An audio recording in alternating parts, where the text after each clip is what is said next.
Čau, te atkal Egita. Esmu atpakaļ ar jaunu spokstāstu video, kaut vai pēdējos ieliku tikai pirms 2 dienām, kas ir milzīgs uzlabojums tam, ka ņemot vērā, ka pirms pēdējos spokstāstus ieliku pirms vesela mēneša, bet es jums apsolīju, ka līdz Helovīniem es ielikšu vairākus spokstāstus, un šodienas spokstāsts, manuprāt, ir viens no baisākajiem spokstāstiem, kā es jebkad esmu lasījusi. Maz man lasot un tulkojot, viņš šķita ļoti baiss. Es ceru, ka es viņam arī varēšu dot pienācīgi baisa sajūta, kā tas stāsts to ir pelnījis.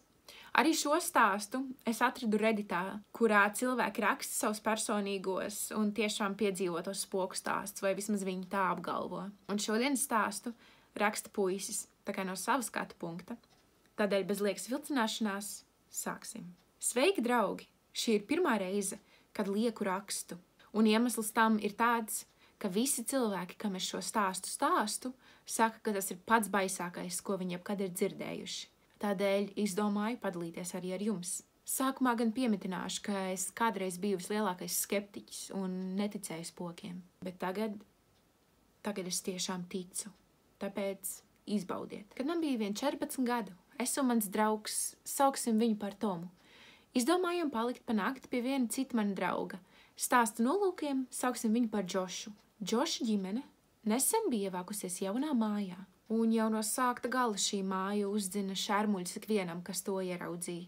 Sāksim ar to, ka māja vienkārši atradās nekurienes vidū. Tai apkārt bija vien 3 citas mājas.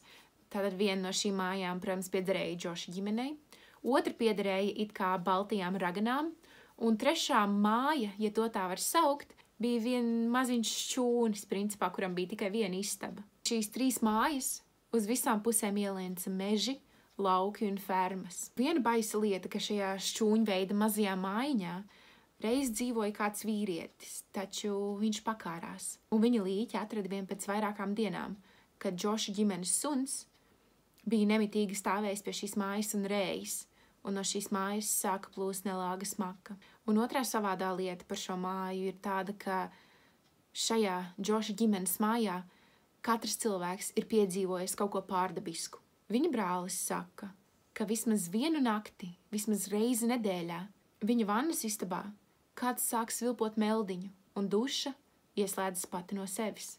Tāpēc ilgāka laiciņa šī duša izslēdzas, svilpošana turpinās vēl kādu minūti, un tad izzūd, kā nekad nebijusi. Viņa mamma saka, un tieši šis stāsts ir tas, kurš mani izbiedēja mazliet vairāk par visiem citiem, ka viņa aizejot gulēt, vienmēr pamostas nakts vidū. Un katru nakti šķiet stūrī redz stāvam kādu sievieti. Un katru nakti viņa arī jāpamodina Džoša patēvs un jāsaka, lai viņš ieslēdz gaismu.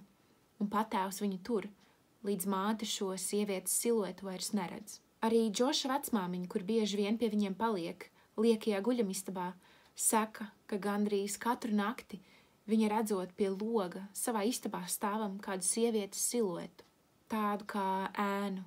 Tāpēc pavisam nav neparasts dzirdēt, kā ar kādu šajā mājā notiek kas savāds. Kā skeptiķis tajā laikā es atradu visam savu izskaidrojumu, kā piemēram tā svilpošana, ko brālis dzirdēja, varētu būt vien vecas trūbas vannas istabā, kā nekā māja ir ļoti veca, un vecmāmiņa varbūt vienkārši redz kādas mēteļu vai pakaramās kapjēnas, un vienkārši nodomā, ka tā ir sieviete, taču pat man ir jāatzīst, ka viņa mammas redzētais ir mazliet savāds. Lai gan varētu jau arī būt, ka mamma vienkārši murgo un viņai ir miega paralīze.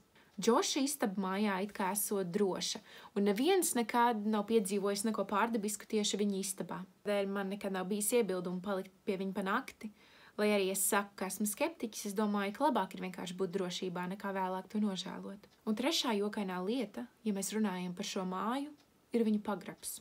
Pagrabā ir 4 tuneļi, kas katrs stiepjas uz savu pusi. Tā kā mājas plāns daudzo gadu laikā ir pazaudēts, neviens tā arī īsti nezina, uz kurien šie tuneļi ved. Pagrabā vienmēr ir smeldzīgi augsti, tik augsti, ka pat atverot pagraba durvis, tu vari redzēt savu elpu. Un katru reizi, kad pagraba durvis kāds atver, viņa ģimenes suņi vienkārši jūg prātā un rej tik skaļi kā nekad. Vienvārds sakot, māja tiešām ir ļoti baisa, un pat man kā skeptiķim tā vienmēr ir uzdzinusi šērmuļus. Bet tagad pie manis piedzīvotā. Es un Toms vienu dienu izdomājām palikt pie Džoša pa nakti, un izlēmām gulēt viņa guļamistabā, tā kā viņa guļamistaba ir pietiekami liela, lai visi trīs mēs tur mierīgi sagulētu. Tā bija pavisam parasta naktis. Tā iesākās kā parasti. Mēs spēlējām video spēles un atlikušo nakti runājām par puišu lietām, par meitenēm, mašīnām. Jūs jau saprotat. Mēs visi aizmigām diezgan ātri. Džošs un Toms gulēja Džošs 2 stāvu gultā. Džošs 1. stāvā un Toms 2. Un es gulēju uz zemes uz matrača, ievīstījies guļammaisā. Taču ap 3 naktī es pamodos šķiet no kāda trokšņa. Un tad sapratu, ka dzirdu pa kāpnēm augšā kāpjam kādus smagus soļus. Un man palika mazliet neērti. Nevien tie bija ļoti skaļi, bet tie bija arī pavisam savādi. Tad soļi augšstāvā beidzās un sākās atkal no jauna, no lejas stāva. Guļot uz savu matraču, es domāju, ka varbūt tas ir ģimenes kaķis, kurš kaut kā uzkāpja pa trepēm un pēc tam pa margām nošķūts lejā. Jo viņu kaķu gultiņa bija pašā kāpņa augšgalā, un kaķis katru nakti bez izņēmuma gulēja savā gultiņā. Tad varbūt kaķis vienkārši nebija noguris un skraidīja pa trepēm augšā lejā. Džošs kādreiz bija stāstījis, kā viņi centās kaķi pieredināt gulēt pie sevis gultā, taču kaķis vienmēr atteicās un vienmēr gāja gulēt savā gultiņā, kas atradās tieši pie trepēm. Tie arī nevarēja būt Džoša ģimenes suņi, jo suņiem nebija ļauts nākt 2. stāvā, un viņu gulta atradās mājas 2. galā. Tā kā viņu kaķis bija vienīgā loģiskā atbilde šiem dīvainajiem soļiem. Es pats apšaubīju savu kaķi skaidrojumu un kļuvu mazliet satraukts. Vai tiešām kaķis spētu uztaisīt tādu troksni? Pēc aptuveni 10 minūtēm, klausoties šajos nemitīgajos soļos, es centos uzrunāt Tomu un Džošu un pajautāt, vai nevajadzētu aiziet pārbaudīt, vai kaķim viss ir kārtībā.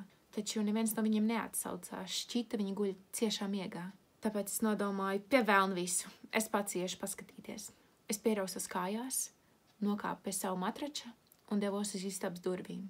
Tajā brīdī, kad mana roka jau sniedzās pēc roktura, istabā pēkšņi kļuva ledus augsts. Kaut kas, un es nezinu kas, mani centās apturēt no šo durvju atvēršanas. Varbūt tā bija manis paša priekšnojauta. Varbūt man zemapziņā kāds slepus teica, ka durvju atvēršana būtu ļoti slikta ideja un es to nožēlotu. Bet viss, ko es skaidri zināju, ka es jūtu tādas šausmas, kādas es nekad mūžā neesmu pirms tam jutis. Un tad es to sapratu, ka es vairs nedzirdu soļus. Un tad es sapratu, ka es redzu savu elpu, bija tik augsti. Mana elpa mutuļos vēlās ārā no manas mutes. Un šķita, ka ar katru izelpu es sastingstu arvien vairāk. Un es jūtu, ka kāds stāv aiz durvīm. Es nezinu kā, bet es vienkārši zināju, ka tur kāds ir. Tāpat es arī nevarēju ieslēgt gaismu, jo gaismas slēdzes bija otrā istabas pusē, pie Toma un Džoša gultas, un es pats biju burtiski iemiets zemē. Es biju sastindzis, arī nevarēju tikt līdz gaismas slēdzim. Tāpēc es tur vienkārši stāvēju un gaidīju, nezinu ko, bet es tikai zinu, ka šo sajūtu es atcerēšos līdz pat savai aiziešanas dienai. Šo briesmīgo šausmu sajūtu. Es lēnām sāku atkāpties, līdz ko sapratu, ka man kājas joprojām strādā.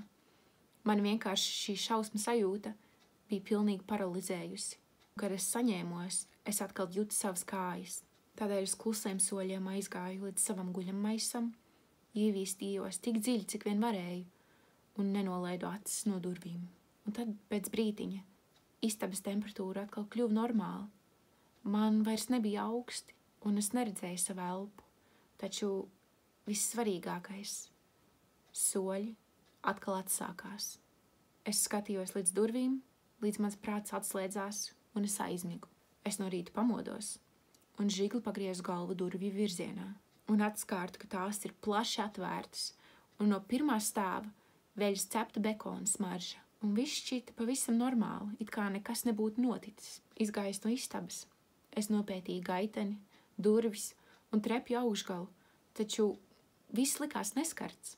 Un arī es vairs nejūtu šo šausmu sajūtu, un man vairs nebija bail. Nogājis lejā virtuvē, es satiku Tomu un Džošu. Džošs gatavoja brokastis, un Toms nekustīgi sēdēja pie galda. Nu, kā tu gulēji? Man jautāja Džošs, un es nolēmu būt atklāts. Protams, gadījumā, ja šis ir noticis arī ar Džošu pirms tam, un viņš man varēs paskaidrot, kas tas pie velna bija. Un es teicu, Es visu nakti dzirdēju soļus. Ļoti skaļus soļus. Vai vēl kāds no jums to dzirdēja? Džošs izskatījās šokēts un žestikulēja Tomu virzienā un teica, ka Toms ir teicis tieši to pašu. Es atceros, ka pavēros uz Tomu, un viņš izskatījās pārbijies. Viņš neko neteica, tādēļ es turpināju savu stāstu un izstāstīju visu detaļās. Un starp citu, puiši, es jūs naktī saucu, un neviens neatsaucās. Es domāju, ka jūs guļat ciešā miegā, un manas sauciens, protams, nedzirdat. Toma acis bija ieurbušās galdā. Viņš nepaceļot acis no šī punkta, mani pārtrauca un teica, un tu piecēlies no savas gultas, aizgāja līdz durvīm, lai tās pārbaudītu, un noskaidrot, kas taisa to skaņu. Jā, es zinu. Es teicu, jā, es taisījos tās pārbaudīt, bet tad pēkšņi visu pārņēma tāda kā šausma sajūta. Augstums. It kā kāds mums virsū būtu uzlējis ledus augstu ūdeni. Es domāju, ka tu atvērs tās durvis, bet kaut kas man iekšā teica, ka ja tu tā izdarīsi, notiks kaut kas šaušalīgs. Toms pabeidza manu domu. Es biju pilnīgā šokā, tātad viņš arī to juta, un es nebiju jucis. Un tad es viņam jautāju, kādēļ viņš tajā brīdī neko neteica. Es taču viņu saucu, viņš varēja man atsaukties. Pat pirms bija piecēlies kājās un aizgājis līdz durvīm. Viņš teica, ka viņš it kā bija sastindzis, un viņa mēle bija kļuvusi nekustīga, un tas, ko viņš teica, man izbiedēja vēl vairāk. Ko mēs būtu ieraudzījuši, ja tu būtu atvērs tās durvis, un tad tādos brīžos tava iztēle vienkārši aizklīst? Kas to lai zina, ko mēs tur būtu ieraudzījuši? Es atļaušu jums padomāt, kas tas varēja būt. Un tad manas domas klīda pie kaķa. Varbūt kaķis man dzirdēja pieceļamies no gultas, un ejot uz durvīm, tad viņš sāka nākt uz mūsu durvju pusi. Sveiki, puiši! Pēkšņi virtuvē ienāca Džoša māte. Džoš, tu nekad neticēsi, kas vakar nakt notika. Mūsu kaķis Harijs visu nakti nogulēja pie mums gultā. Un tad man likās, ka es vemšu. Viņu kaķis tomēr nebija bijis savā gultā pie trepēm. Pirmo nakti, kopš viņa ievācās mājā, kaķis nebija gulējis savā gultiņā. Un tas, kas kāpa pa kāpnēm, noteikti nebija viņu kaķis. Tas bija kāds cits vai kaut kas cits. Lai arī kas tas bija, tas noteikti dzirdēja mani pieejam pie durvīm. Un ja es būtu tās atvērs, ko tas ar mani izdarītu? Kas mani izglāba? Es nekad to neuzzināšu. Un arī nevēlos uzzināt. Toms vairs tur nekad nepalika. Taču pagāja 6 gadi, līdz man šajā mājā atkal bija jāpaliek. Man jau bija 20 gadi, un mēs svinējām Džoša 21. dzimšanas dienu. Taču tajā naktī es nepiedzīvoju neko neparastu. Tadam! Es jums atļaušu izdomāt pašiem, kas tur varēja būt. Un kā jūs rīkotos šādā situācijā, ja ir jums kaut kas tāds notiktu? Vai jūs atvērtu durvis? Jūs ieaicinātu iekšā to, kas tur aiz durvīm stāv? Es domāju, ka es noteikti nē. Es arī, ja es dzirdētu soļus, es droši vien bļautu pilnā rīklē un pieceltu visus pārējos, lai viss arī ceļās augšā un lai es neesmu vienīgā, kas ir augšā. Arī svešās vietās un viesnīcās paliekot ir mazliet baili, tādēļ pirmajā naktī vienmēr uzguļ ar ieslēgtu gaismu. Arī īstenībā es mājās guļu ar naktslampiņu. Bet es ceru, ka jums patika arī šīs video un drīz tiksimies ar pavisam jaunu spoku stāstu vai varbūt kādu citu stāstu. Labi, lai jums forša diena! Atā!